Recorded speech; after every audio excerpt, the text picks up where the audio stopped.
Robert, what's been happening? Catch me up on everything. I've kind of been doing this for a while. This has been a part of your life for, what, 8 years now? 6 years? Coming up to 5. 5 years. I was saying 3 earlier. Like, I don't know where the 2 of the years went. Man, every time you guys get together, is it like a family reunion? I mean, do you see each other a lot off screen and all? I mean, talking about Taylor and the crew and.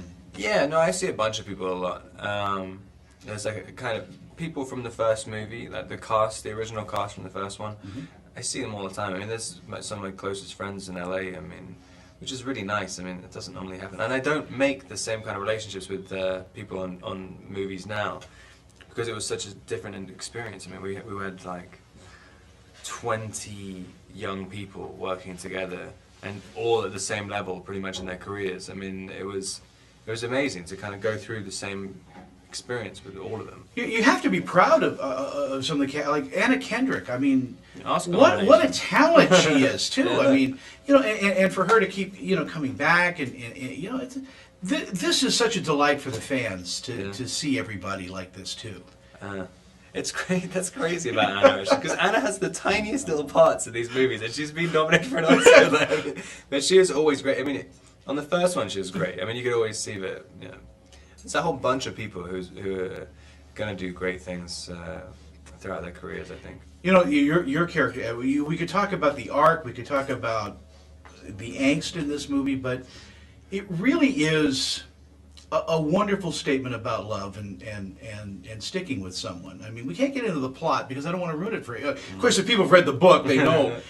But you do this so well, and I think this movie really shows how Edward works inside.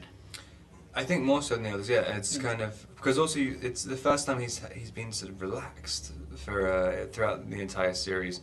For a bit anyway. Yeah. But I mean, it's always when people talk about, oh, Edward's so old-fashioned and blah, blah, blah. It's like, it's not. I mean, he just he just knows what he wants. I mean, and that's all there is to it. I mean, it's kind of, but I think it is a nice thing, especially with showing young people and they kind of, I mean, it is just sticking together. I mean, it's hard. It's not about some kind of, it's not really fake, this one. I mean, it's sort of it's not a fairy tale romance. I mean, it's Well, there's some growing up that all the characters have done. They're coming to terms with certain things.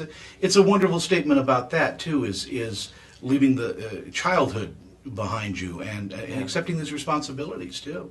Definitely, and having to compromise and things. I mean, Edward has to basically become a completely different person. I mean, there's a moment, I guess, when Bella gets pregnant, he eventually just has to sort of surrender his ego completely and kind of just rebuild himself. I mean, like, because he has no choice. Yeah, you have no control at a certain point at all. And for a character who's obsessed with controlling everything, he had to kind of reinvent himself. We're done. I want to thank you for singing "Happy Birthday" to me a year ago.